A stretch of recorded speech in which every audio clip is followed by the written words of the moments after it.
कुछ लोगों को ख्याली दुनिया में रहना ज्यादा पसंद होता है। आपने भी ऐसे कई लोगों को देखा ही होगा। अगर नहीं देखा है तो चलिए आज आपकी मुलाकात करवाते हैं शीला और उसकी बेटी रंगोली से, जिनकी ख्याली दुनिया कुछ अलग ही है। नहीं नहीं भाभी, हम ये सब नहीं लेते हैं। इसका हम क्या ही करेंगे, आप बताइए।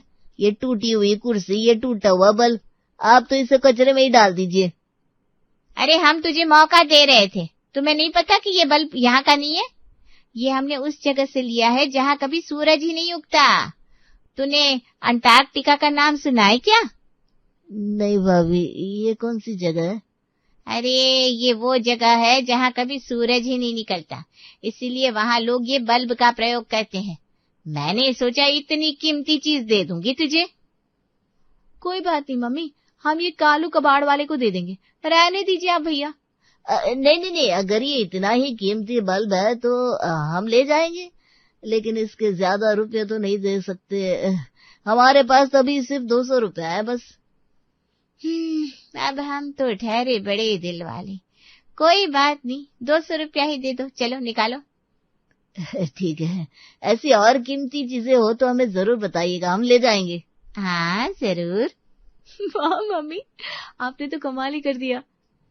पता नहीं क्या क्या कहती रहती हो तुम दोनों सबसे। अरे हम कोई झूठ नहीं कहते, हमारी चीजें होती ही इतनी कीमती है। ख्याली दुनिया से बाहर आओ और दूसरों को पागल बनाना बंद करो। तुम्हारी वजह से दूसरों का कितना नुकसान होता है पता है? पापा, हम किसी का नुकसान नहीं करते। अब हमारे पास कीमती चीजें हैं तो हम क्या कर सकते हैं। इस बल्ब पर तो लिखा भी हुआ था अंटार्कटिका कंपनी। अरे वो सिर्फ बल्ब की कंपनी का नाम था, ये कोई बल्ब वहां से बनकर नहीं आया। और रंगोली, ये सब हरकतें तुम छोड़ी दो, अपनी माँ की तरह बनने की जरूरत नहीं है, कुछ ही दिनों में तुम्हारी शादी है।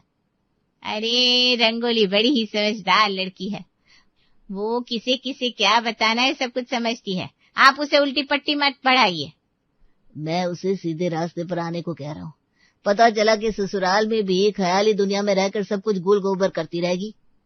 मैंने आज तक इसको बहुत कुछ सिखाया है, कभी भी किसी को खुद से ऊपर मत जाने देना। समझ गई ना बेटा, मौके पर चौका मारना जरूरी है। ये चौका मारने के चक्कर में कहीं क्लीन बोल्ड ना हो जाए ससुराल में। ऐसे कैसे होगा, ये मेरी बेटी है। बस उसी का तो अफसोस है। अब तो आपको पता चल ही गया होगा कि हमारी होने वाली रंगोली बहू का किरदार कितना मजेदार होने वाला है। अब बस ये देखना है कि रंगोली अपने ससुराल में जाकर क्या करती है। रंगोली के ससुराल में हर कोई तोहफे देख रहा था। ये कैसी साड़ी है, सूती के कपड़े की साड़ी। आशा, कैसे समझ ली है तुमने? कोई दहेज में सूती की साड़ी देता है क्या भला? रंगोली बहू, ये ऐसी साड़ी क्यों डाली है तुम्हारे मायके वालों ने? शायद कोई गलती हो गई होगी, है ना? अरे नहीं माँ जी, ये कोई आम साड़ी नहीं है, ये गांधी जी के वक्त की सूती कपड़े की साड़ी है। उस वक्त गांधी जी अपने चरखे पर इस कपड़े को बनाते थे। क्या ये कपड़ा खुद गांधी जी ने बनाया है? लेकिन 75 सालों तक ये कपड़ा संभाल कर रखा हुआ है, मतलब वही तो बात है ना माँ जी, कि ये कपड़ा इतना कीमती है कि सरकार ने इसे संभाल कर रखा हुआ है। आपको नहीं पता हमें कितने महंगे में पड़ी है ये साड़ी, लेकिन बुआ जी के लिए हम ऐसी वैसी कोई आम साड़ी ला नहीं सकते थे। वाह, इतनी अनोखी साड़ी तो आज तक मुझे किसी ने नहीं दी। अगर तू नहीं बताती रंगोली बहू तो मुझे तो पता ही नहीं चलता। बुआ जी, अभी तो आप खुश है ना? अरे खुश क्या, मैं तो आसमान पर हूँ। गांधी जी के जमाने की कपड़े की साड़ी मुझे तोहफे में मिली है। रुको, मैं सबको दिखा कर आती हूँ। देखा, कितनी खुश हो गई मेरी ननद। आज तक इतना खुश वो कभी नहीं हुई है। हाँ भाई, देखा, मैं उछल रही थी तेरी ननद तो। और एक मेरी ननद है जो आज तक मुझे ताना मारती है कि मेरी बहू उन्हें असली सिल्क की साड़ी भी नहीं देती। लेकिन माँ जी, वो असली सिल्क की थी। लेकिन उन्हें तो नहीं लगा ना। और एक आशा की बहू को देखो, आते ही सबका मन खुश कर दिया। सूती की 200 रुपये की साड़ी को गांधी जी की साड़ी कह रही है, फेंको कहीं की। चल तू मन खराब मत कर अपना, आजा, मैं तुझे और तोहफे दिखाती हूँ, आजा चल। वो कहावत है ना, करे कोई भरे कोई। बस हमारी प्रिया बीच में फंस गई। रंगोली ने बुआ जी को ऐसा लपेटे में लिया कि बुआ जी तो उसकी तारीफें करते नहीं थक रही थी, लेकिन तानों का भुगतान उसकी पड़ोसन प्रिया कर रही थी। माँ जी, ऐसी कोई साड़ी मिलती नहीं है। सरकार के पास ऐसा कोई कपड़ा नहीं होता जो गांधी जी ने बनाया हो। लेकिन वो रंगोली तो लेकर आई ना, इतनी महंगी और अनोखी साड़ी। तुम भी मंगाओ ना कहीं से। माँ जी, वो बस फेंक रही है सबके सामने, ऐसी कोई साड़ियाँ नहीं होती। हाँ, अब लोमड़ी को अंगूर नहीं मिलते तो उसे वो खट्टे ही लगते हैं। माँ जी, आप मुझे ताना मार रही हैं। नहीं बहू, मैं तो अपनी किस्मत पर रो रही हूँ। खैर छोड़ो, अब क्या फायदा जब अपना ही सिक्का खोटा हो। माँ जी, मेरी बात तो सुनिए। कहाँ से ये मुसीबत गले पड़ गई है मेरे। यहाँ प्रिया रंगोली के फेंके हुए झूठ को समेटने में लगी थी कि रंगोली की हवाबाजी खत्म होने का नाम ही नहीं ले रही थी। भाभी, आपने क्या बना दिया? ना स्वाद है ना मिर्च मसाला, इसको निगलना भी मुश्किल है। रंगोली, ये कैसा खाना बनाया है? ऐसा लग रहा है बिना नमक मिर्च के खाना खा रहा है। और ये चावल तो इतने चिपक रहा है कि इनसे दीवार पर तस्वीर को चिपका सकते हैं। शायद आपने कभी कोरियन खाना नहीं खाया। क्या? कौन सा खाना? भाभी, ये आपने कोरियन खाना बनाया है? हाँ, तुमने शायद डिमसिम तो सुने ही होंगे, लेकिन कोरिया में ऐसा ही खाना बनता है। इसको स्टिकी राइस कहते हैं। हाँ, मुझे भी नाम तो सुना सुना लग रहा है। अब देखिए, मैं तो कोरियन खाना बनाने में एक्सपर्ट हूँ, तो मुझे तो पता है कि ये इसी तरह से बनता है, पर शायद आपने कभी खाया नहीं है। रंगोली बहू, तुझे तो बड़ी नॉलेज है अंग्रेजी विदेशी खाने की। तो बड़ी होशियार है भाई। अब माँ जी, आपने बहू ही ऐसी पसंद की है, मैं आपको क्या ही कहूँ। अब मुझे अपने मुंह से अपनी तारीफ करना अच्छा नहीं लगता। देख पिंकी, तुझे विदेशी खाने का शौक था ना, अब रंगोली सब कुछ बना देगी तेरे लिए। हाँ ठीक है, लेकिन इसका स्वाद। अरे कोई नहीं, तो इसमें नमक मिर्च डालकर खा ले। अब कहाँ मिलती है ऐसी विदेशी खाना बनाने वाली भाभी आजकल। रंगोली की हवाबाजी के आगे किसी की दाल नहीं गल रही थी, और रंगोली भी लगी हुई थी लंबी लंबी हाँकने में। और अब तो वो ना सिर्फ ससुराल वालों के आगे, लेकिन मोहल्ले में भी अपनी पतंग उड़ाने में लगी थी। अरे, किस बात की मिठाई बांट रही है कांता? मेरे बेटे ने BMW कार ली है, इसी बात पर सबको मिठाई बांटना तो बनता है ना। खाओ खाओ। वाह, इसीलिए देखो काजू कतली बांट रही है कांता। तेरी तो ऐश हो गई भाई, इतनी महंगी कार लेकर आया बेटा। कह रहा था भारत में बहुत कम लोगों के पास है ये कार। हमारी कार के बारे में भी लोग यही कहते हैं आंटी जी। आप भी हमारी लाइन में आ गई। तुम्हारी लाइन में? लेकिन तुम्हारे ससुराल में BMW कहाँ है? वहाँ तो कोई दूसरी कार है ना। हाँ रंगोली बहू, हमारे पास तो 5 लाख वाली कार है। अरे माँ जी, मैं मेरे मायके की बात कर रही हूँ। वहाँ भी ऐसी ही महंगी कार है, जिसे देखने लोग दूर दूर से आते हैं। अच्छा पिंकी, जरा बताना तो, तुम्हारी भाभी के मायके में कौन सी कार है? भाभी, आपके पापा के पास तो वो ऑल्टो है ना, वो सबसे पुराना मॉडल। उस दिन लेकर आए थे, जो यहाँ चल भी नहीं रही थी। ऑल्टो? वो भी पुराना मॉडल है। कांता आंटी देख लिया, और ये आपको कह रही है कि ये भी आपकी जैसी बन गई है। बोलो, अब BMW कहाँ, ऑल्टो कहाँ? रंगोली, क्या कुछ भी बोल रही हो? अरे आंटी, मेरे पापा के पास कोई ऐसी वैसी ऑल्टो कार नहीं है। हमारी कार क्वीन विक्टोरिया के जमाने की है। उसमें क्वीन विक्टोरिया घूमती थी। अच्छा, और तुम्हारे पापा को वो कहाँ से मिली? इंग्लैंड में? वो लेने गए थे क्या? नहीं, मेरे पापा नहीं गए थे, लेकिन ये मेरे दादाजी की भी दादाजी की कार है। हमारे घर की तो विरासत है, समझ लीजिए बस। क्या आपकी कार सच में क्वीन विक्टोरिया के जमाने की है? अरे तभी तो हमने आज तक उसे बेचा नहीं है। न जाने लोग कहाँ कहाँ से उसे लेने आते हैं। आप ये समझ लीजिए कि हमारे पास विंटेज कार है। अगर ऐसा ही है तो मुझे भी कभी उसके साथ एक फोटो खिंचवा देना बहू। पहले वो गाड़ी चलने लायक तो बचे, तभी आप फोटो खिंचवा पाएंगी ना आंटी।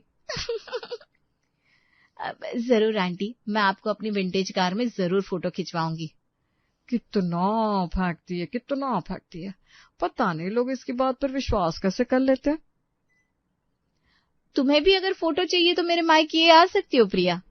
नहीं नहीं, तुम्हें देखने के बाद मुझे तुम जैसे और देखने का कोई शौक ही नहीं है रंगोली। क्या? मैं कुछ समझी नहीं।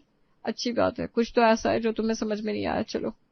अरे सुनिए सुनिए, 2 दिन के बाद मेरे मायके से कुछ सामान आने वाला है, तो मैं कह रही थी कि आप सब भी जरूर आइएगा मेरा कीमती सामान देखने के लिए, प्लीज।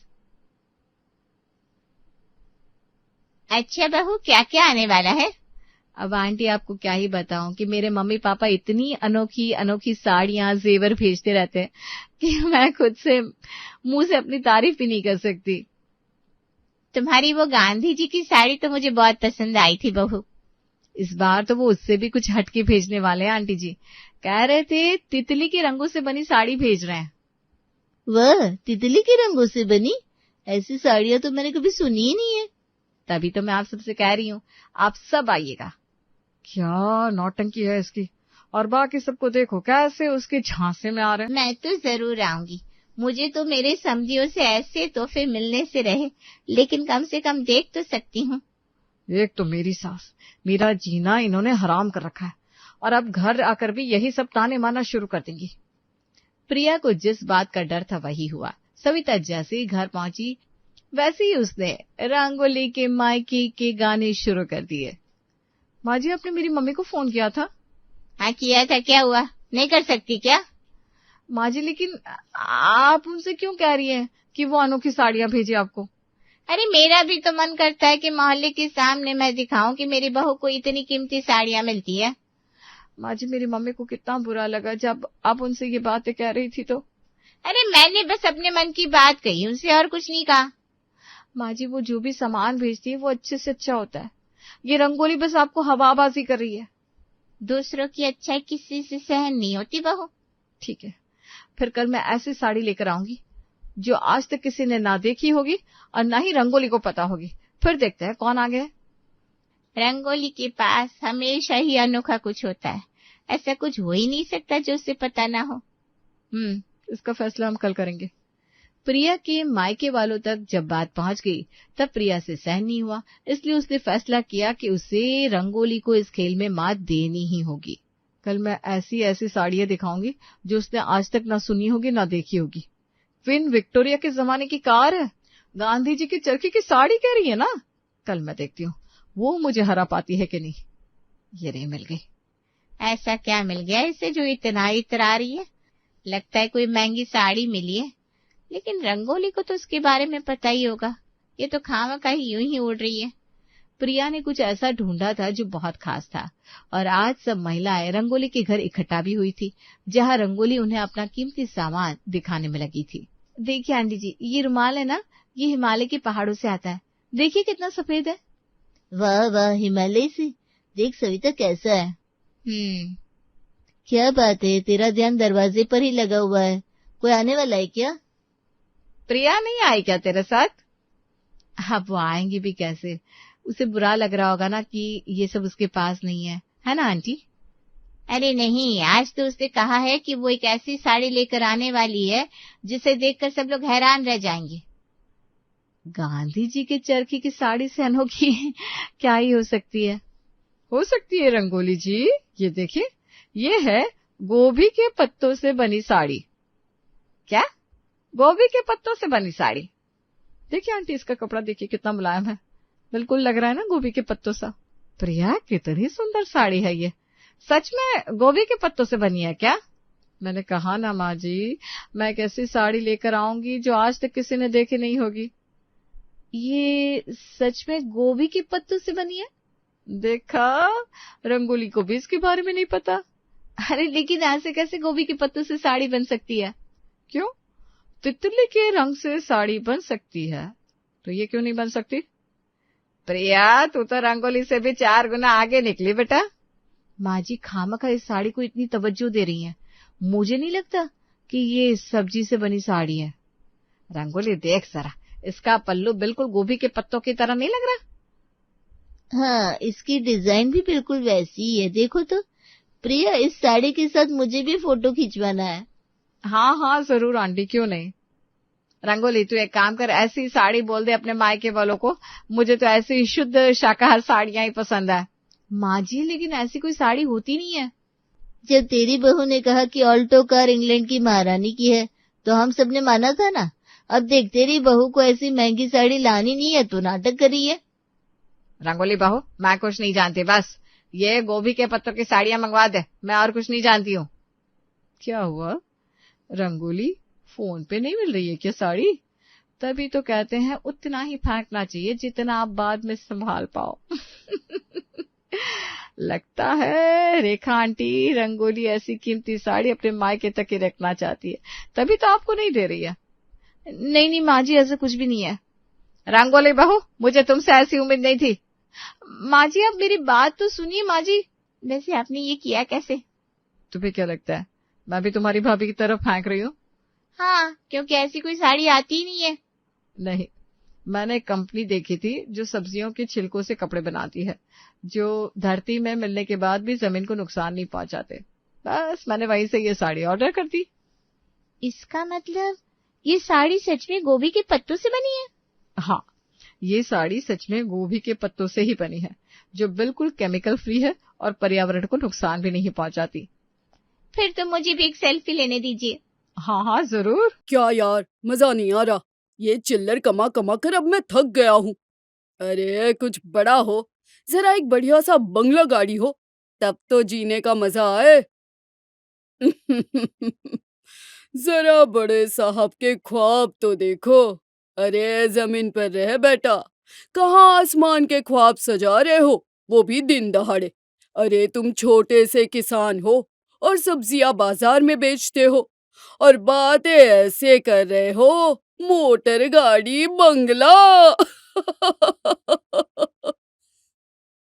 सुनीत था तो एक छोटा सा किसान, लेकिन उसके ख्वाब आसमान छूते थे।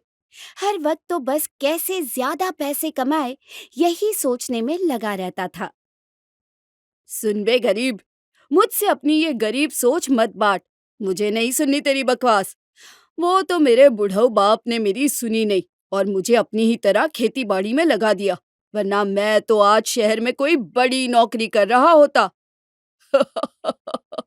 सही बात है, सही बात है। ये तो शहर के नसीब नहीं थे कि तू वहां पधारे।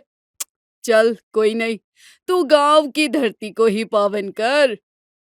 दूसरे सब्जी वाले पुनीत की ऐसी बातें सुनकर सुनीत को बहुत गुस्सा आता है और वो टनटना कर वापस अपने घर चला जाता है। अरे अरे अरे अरे, कहाँ सांड की तरह घुसे चले आ रहे हो? ये तो धंधे का टाइम है ना, घर क्यों आ गया? अभी तो बाजार गया था, क्या सारी सब्जियां बिक गई? अरे ये आप कैसी बातें कर रहे हैं?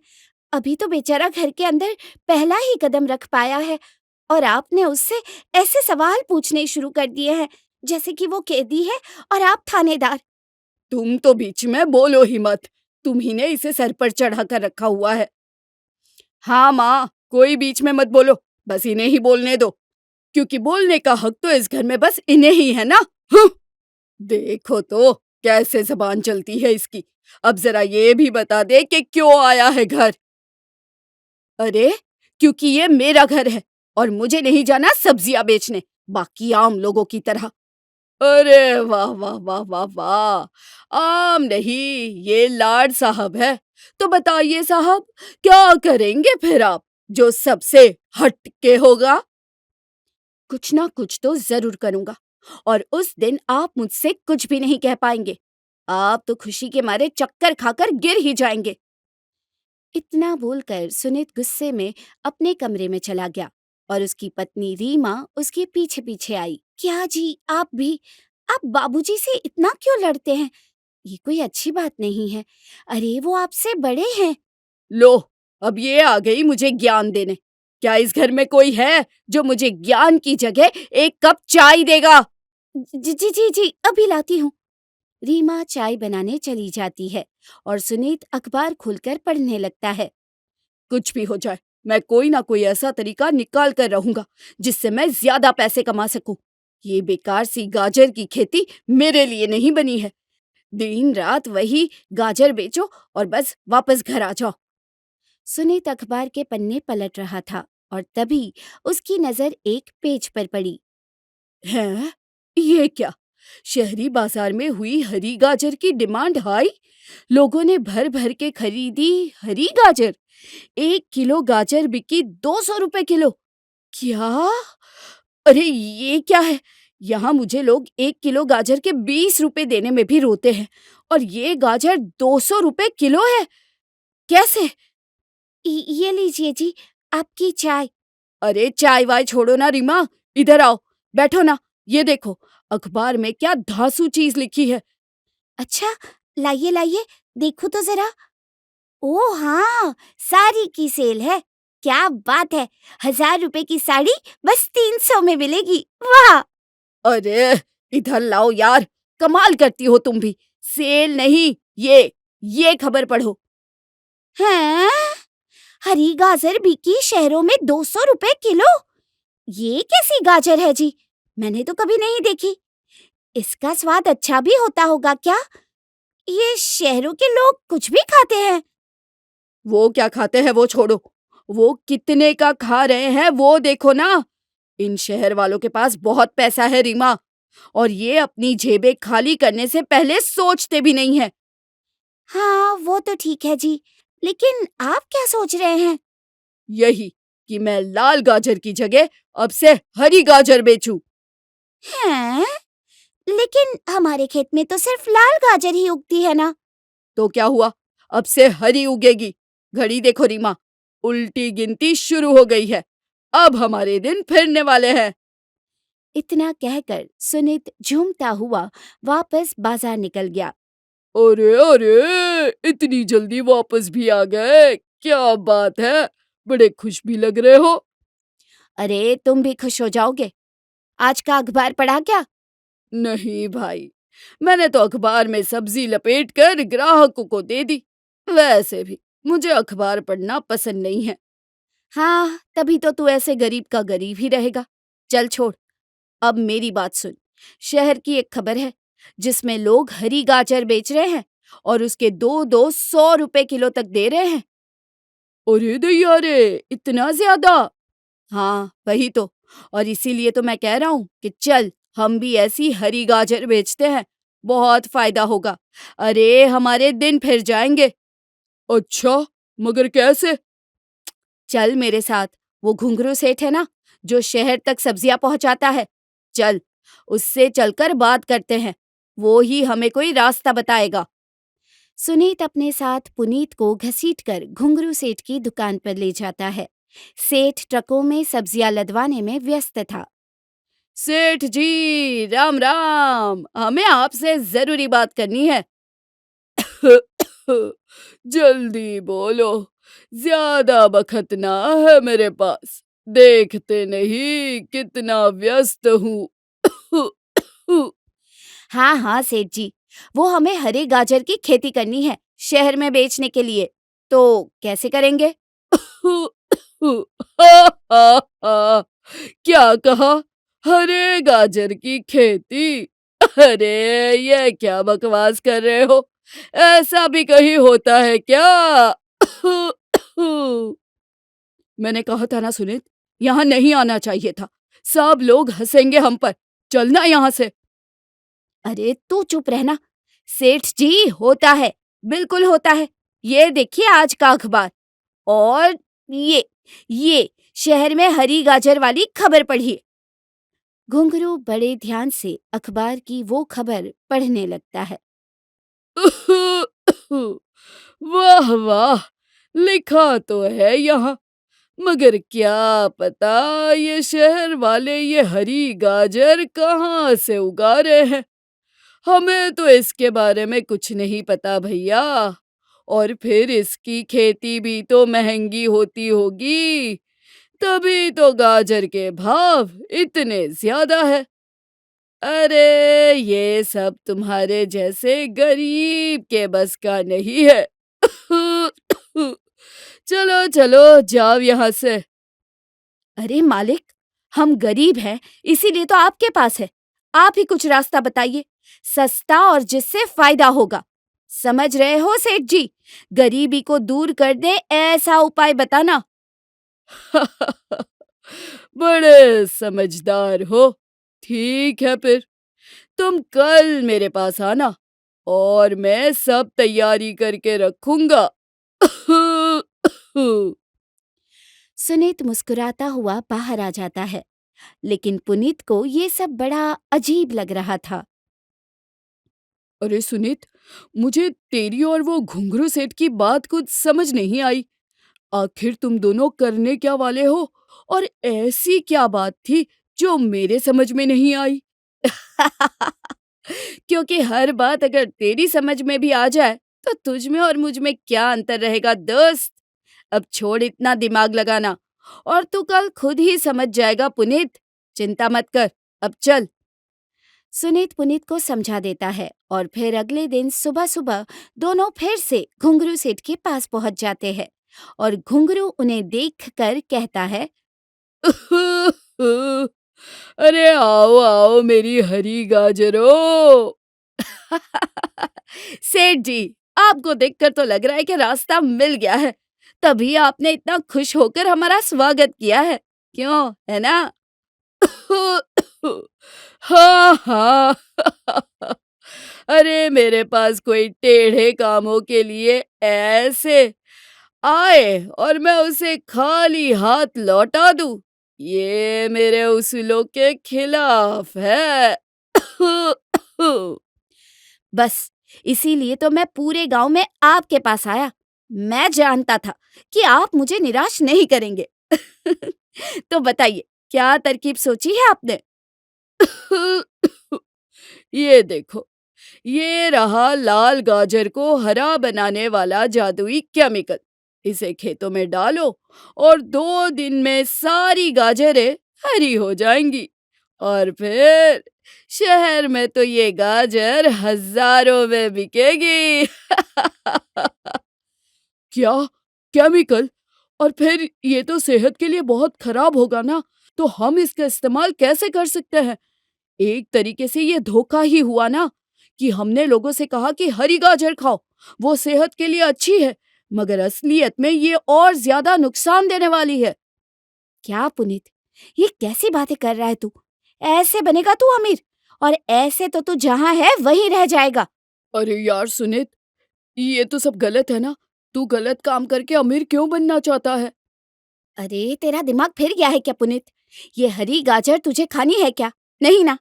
अरे थोड़ा दिमाग लगा और अपने फायदे के बारे में सोच, बेवकूफ कहीं का। इसीलिए आजकल तू बस लाल गाजर बेचकर चिल्लर ही कमा पाया है। नहीं, मैं तो फिर चिल्लर में ही खुश हूँ। ऐसी धोखाधड़ी करने की मेरे में तो हिम्मत नहीं है। अगर कल को पकड़े गए तो लोग जान से ही मार डालेंगे। और नहीं पकड़े गए तो फिर क्या होगा? अरे हमारे दिन फिर जाएंगे यार, थोड़ा तो रिस्क लेना ही पड़ता है ना। ओफो! अरे भाई देखो, ये सब बातें करनी है तो अभी तुम दोनों सोच लो और ये काम मत करो। आगे मुझे ये सब नहीं सुनना कि लोगों की सेहत का क्या और फलाना धमकाना। पता चले कि तुम्हारी बेवकूफी के चक्कर में मैं ही फंस जाऊं। अरे हाँ हाँ सेठ जी, ये पुनीत तो एक नंबर का बेवकूफ है। आप इसकी बातें सुन ही क्यों रहे हैं? मैं हूं ना, मैं पूरी तरह से ये काम करना चाहता हूँ। आप तो बस मेरा काम शुरू कराइए। मैं डर के मारे पीछे नहीं हटूंगा। मेरे सपने बहुत बड़े हैं। हाँ, मैं बेवकूफ हूँ और डरपोक भी, इसीलिए मैं ये सब नहीं करने वाला। तुम ही करो सुनीत। जरा से फायदे के लिए मुझे जेल थोड़ी ना जाना है। मैं जा रहा हूँ और अगर अक्ल आ जाए तो वापस आ जाना, नहीं आए तो मैं तुम्हें आके जेल में मिलूंगा। इतना कहकर पुनीत वहां से चला जाता है। बेवकूफ कहीं का, ये जहां है वहीं रहेगा, जिंदगी भर कुछ नहीं कर पाएगा और एक दिन मेरी तरक्की देखकर बहुत पछताएगा कि आखिरी मौके पर पीछे नहीं हटना चाहिए था। खैर सेठ जी, इसे छोड़ो, हम धंधे की बातें करते हैं। ये तो अब हमेशा गरीब का गरीब ही रहेगा। हाँ। हाँ तो फिर तू ये केमिकल ले जा और खेतों में डाल दे। जैसे ही हरी गाजर उग जाए वो सब तू मुझे ला कर देना और फिर मैं उन्हें शहर में बिकवा दूंगा और फायदे का 20% मैं रख कर बाकी सब तुझे दे दूंगा। अब तो वो पुनीत का हिस्सा भी नहीं करना पड़ेगा। ये सुनकर सुनीत बहुत खुश होता है और केमिकल ले जाकर पूरे खेत में मिला देता है। 2 ही दिन में सारी लाल गाजर हरी हरी गाजर के बदले बदल जाती है और सुनीत उसे सेठ के घर पहुंचा देता है। ये लो सेठ जी, हरी भरी गाजर तैयार है। जाओ इसे शहर के अमीरों में बांट दो। सेहत का खजाना है ये हरी गाजर। फिर मैं इसे जल्दी ही शहर में बिकवाने का इंतजाम करता हूँ। और ये ले और केमिकल। देख, ये बहुत तेजी से बिक जाएगी, इसलिए तू और हरी गाजर तैयार कराता जा। आने वाले समय में बिल्कुल फुर्सत नहीं मिलेगी। ठीक है सेठ जी, आप बेफिक्र रहिए। मैं हूं ना, मैं सब संभाल लूंगा। अब तो बस दिन बदलने का इंतजार है। आखिरकार मेरे वो सारे सपने सच हो जाएंगे जो मैं बचपन से देखता आया हूँ। बहुत रो लिए गरीबी के आंसू। शाबाश, तेरी यही बात है तो तुझे बाकियों से अलग बनाती है। चल काम पर लग जा, फिर मिलते हैं। सुनीत ने जैसा सोचा था वैसा ही होता है। एक हफ्ते में उसे हरी गाजर से हजारों का फायदा हो जाता है। इतना तो उसे महीने में भी नहीं होता था। क्या बात है भाई, आजकल बहुत हवा में चल रहे हो। और ये इतने पैसे, ये कहाँ से आ रहे हैं? क्या पिताजी, कहीं से भी आ रहे हो, आपको उससे क्या? अरे आप आम खाइए ना, गुठलियां क्यों गिन रहे हैं? नहीं, मैं ये जानना चाहूंगा कि ये आम किस बगीचे से तोड़ कर लाए जा रहे हैं, क्योंकि अचानक से इतना मुनाफा सिर्फ गाजर बेचकर तो नहीं हो सकता। छोड़िए ना जी, बच्चा मेहनत कर रहा होगा तभी तो पैसे कमा रहा है ना। अब आप हर बात पर उसके पीछे मत पड़ा करिए, चैन से उसे अपना काम करने दीजिए। हाँ, बढ़िया है। बस कहीं इसके चैन में हमें बेचैनी ना हो जाए, इस बात का जरा ध्यान रखना। ये जो जल्दी पैसे कमाने का सुरूर है ना, ये आदमी को कहीं का नहीं छोड़ता है। पिताजी, आप कभी कुछ अच्छा क्यों नहीं बोलते? और मुझसे तो आपकी खास दुश्मनी है। खैर, अब मुझे आपसे बहस नहीं करनी, मैं जा रहा हूं अपने काम से। सुनीत बिदक कर घर से निकल जाता है और सीधा घुंघरू सेठ के पास चला जाता है। ये ले सुनीत, इस हफ्ते के 10,000 रुपए। तुम बहुत अच्छे जा रहे हो। तुम्हें अब आसमान की ऊंचाइयों को छूने से कोई नहीं रोक सकता। वाह वाह, हरी हरी गाजर से ये जो हरे हरे नोट मिले हैं, इन्हें देखकर तो दिल खुश हो गया। अरे कितनी मेहनत मशक्कत के बाद इतना पैसा कमा पाता था मैं। उफ, आखिर दिन फिर ही गए। अब तो हर हफ्ते यही नोट मिलेंगे। इसीलिए जरा मोटा बटुआ खरीद लो, आगे चलकर पैसे गिनने के लिए भी किसी को रखना पड़ेगा। हाँ। कुछ हफ्तों तक तो सुनीत को खूब फायदा होता है और पुनीत ये सब देखकर हैरान था। क्या बात है पुनीत, कैसा चल रहा है तेरा लाल गाजर का व्यापार? कुछ जरूरत पड़े तो मुझे बताना, मैं तुझे उधार दे दूंगा। ज्यादा मत उड़द पुनीत, मुझे बहुत अच्छे से पता है तू ये पैसे कहाँ से ला रहा है, इसीलिए मुझे तेरे ऊपर तरस आ रहा है। मैं कम पैसे कमा पा रहा हूँ लेकिन खुश हूँ। कम से कम ये टेंशन तो नहीं है कि कल को मेरी चोरी पकड़ी जाएगी। ये सब तू नहीं, तेरी जलन बोल रही है। खैर कोई बात नहीं, मैं समझ सकता हूँ। बाकी तेरा कभी भी मन बदले तो बिना झिझक के आ जाना। जा जा, मैं नहीं करता ये सब, इतने बुरे दिन कभी नहीं आएंगे मेरे। जैसा पुनीत ने कहा था वैसा ही होता है और एक सुबह अचानक से सुनीत के घर पुलिस आ जाती है। अरे अरे अरे, आप लोग यहाँ क्या बात है, आप यहाँ क्यों आए हैं? तुम ही हो ना वो जिसने शहर में नकली केमिकल वाली हरी गाजर भिजवाई। उसमें बहुत ही विषैला केमिकल था जिससे लोगों की जान भी जा सकती थी। तुम्हारी गाजरों पर छापा पड़ा और घुंघरू सेठ ने हमें सब बता दिया कि इस सब के पीछे तुम हो। क्या? मैं? उन्होंने बताया? मुझे तो कुछ समझ नहीं आ रहा है। वो भी तो मेरे साथ थे और मैंने जो भी किया वो उन्हीं ने करने को कहा था। देखा, मैंने कहा था ना, ये कुछ ना कुछ गलत जरूर कर रहा है। हमें ये सब कुछ नहीं सुनना। जिन लोगों को गाजर खाने से नुकसान हुआ है, तुम्हें उनके घर वालों को उसका हर्जाना देना पड़ेगा। और अगर तुमने दोबारा ये गाजर भेजी तो तुम्हें जेल हो जाएगी, पूरे 10 साल के लिए। हाय राम, क्या बेटा, ये सब करने की क्या जरूरत पड़ी तुझे? अरे हम जैसे भी जी रहे थे, इज्जत से तो थे। ये सब करके तुझे क्या मिल गया? सारे गांव में अब हम मुंह दिखाने लायक नहीं रह जाएंगे। ये सुनकर तो सुनीत की हालत खराब हो जाती है। सारे अड़ोसी पड़ोसी इकट्ठा हो गए थे और गांव के सामने उसकी बेइज्जती हो जाती है। आपने तो बहुत बेइज्जती करवा दी हमारी। मैं तो अपने मायके जा रही हूँ। लोग अब मुझे एक धोखेबाज की पत्नी कहकर बुलाएंगे। शर्म आनी चाहिए आपको। अरे चुप करो तुम।